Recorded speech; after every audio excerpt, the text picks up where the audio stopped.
시기치료하는 외과의사 송기현입니다. 제가 이제 제가 댓글이라든지 이런 거를 빨리빨리 보고 대처를 하고 싶은데 사실은 바쁘다 보니까 제가 빠른 대처는 못하고 있기는 해요. 그런데 최근에 그 타목시펜 영상이 있었죠. 그 유방암 환자들이 사용하게 되는 호르몬 치료 약인데 여기에 대해서 아로마타제 억제제도 한번 이야기해 주세요 하는 댓글이 있더라고요. 그래서 오늘은 아로마타제 억제제에 대해서 이야기해 보려고 해요.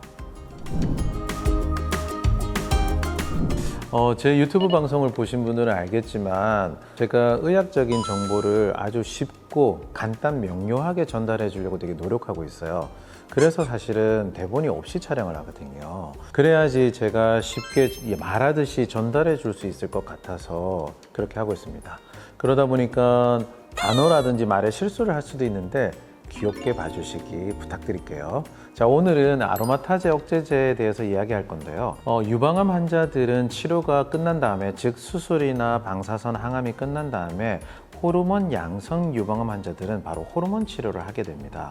호르몬 양성 유방암이란 게 뭐냐면 유방암 조직을, 암 조직을 떼어내고 난 다음에 거기서 호르몬 수용체가 있는지 없는지 조직 검사를 다시 하게 돼요. 그래서 호르몬 수용체가 있다는 것은 우리 몸에 있는 호르몬이, 여성분들은 바로 에스트로겐이겠죠. 이 여성 호르몬이 유방암을 자극할 수 있다라고 보기 때문에 이 여성 호르몬인 에스트로겐을 차단하는 여러 가지 방법들을 이용해서 암의 재발률을 떨어뜨리고자 하는 방법이 바로 호르몬 치료예요. 폐경기 이전의 분들은 이 타목시펜이라는 약으로 치료를 하게 되고요. 폐경기 이후 분들은 아로마타제 억제제라는 약으로 치료를 하게 됩니다. 자, 타목시펜에 대해서는 지난번에 얘기했으니까 오늘은 아로마타제 억제제 이야기를 할 건데요. 이 아로마타제 억제제는 어떤 약이냐면 지방세포에서 에스트로겐이 만들어주는 것을 차단하는 약들이에요. 자, 폐경 이유는 난소에서 더 이상 에스트로겐이 분비가 안 되잖아요. 여성 호르몬이 나오지 않는데 또 여성 호르몬이 조금씩 나오는 데가 바로 지방세포거든요. 그래서 여기에서 에스트로겐이 만들어주지 않도록 생성을 차단하는 약이 바로 아로마타제 억제제예요. 그렇기 때문에 폐경기 이후 여성들한테 쓰는 거죠. 폐경기 이전 여성들한테 이 아로마타제 억제제를 쓰게 된다면 난소에서 생성되는 에스트로겐이 있기 때문에 약의 효과가 제대로 발휘가 될 수 없습니다. 그런데 요즘은 난소 억제하는 주사들이 있거든요. 타목시펜을 쓸 때 그거를 같이 쓰게 되는데 만약 폐경기 이전에 있는 사람들한테 이 난소 억제 주사와 함께 아로마타제 약을 쓴다면 해볼 수 있는 방법이긴 합니다.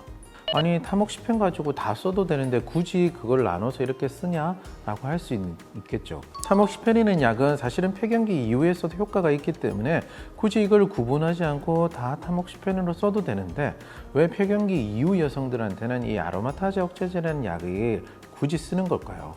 이름은 페마라라든지 아리미덱스 이런 약들이 있거든요. 그 이유는 여러 논문을 통해서 보니까 폐경기 이후의 여성들한테 이 아로마타제 억제제가 타목시펜보다 좀 더 효과적이었다는 논문들을 근거를 해서 이 폐경기 이후 여성들한테는 이 아로마타제 억제제를 쓴다는 거죠. 그런데 문제가 하나가 있는데요. 부작용이 조금 더 강해요. 어떤 부작용들이 좀 있냐면 호르몬을 차단하는 약들은 사실은 갱년기 증상, 즉 폐경기 증상들이 생기잖아요.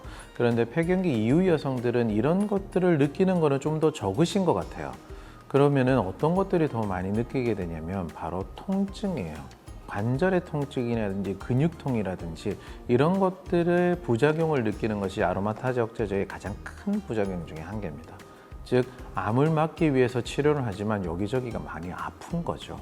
자, 그 다음에는 골다공증이 타목시펜보다 좀 더 강하게 나타날 수가 있습니다. 골다공증도 올 수도 있고 치료하는 동안 여기저기가 아플 수도 있고 하다 보니까 이 아로마타제 억제제를 쓰는 것을 좀 힘들어하는 분도 많이 계세요. 보통 약을 쓰기 시작해서 3개월에서 6개월 정도가 되면 이 통증이 피크에 다다르는 분들이 많고요. 길게는 1, 2년 이상 지속이 되는 분들도 있습니다.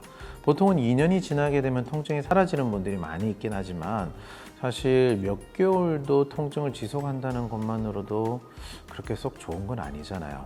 암을 치료하고 견뎌내는 것만으로도 힘든데 이 약을 쓰면서 통증이 있다는 것 자체도 너무 힘들 수 있기 때문에 이 약을 쓰다가 실패하거나 포기하고 중도하는 분들도 많이 있습니다. 자, 나는 아로마타제 억제제를 썼는데 이런 부작용을 많이 느끼지 못해. 그런 분들은 최소 5년 동안은 계속 지속하시는 게 좋아요.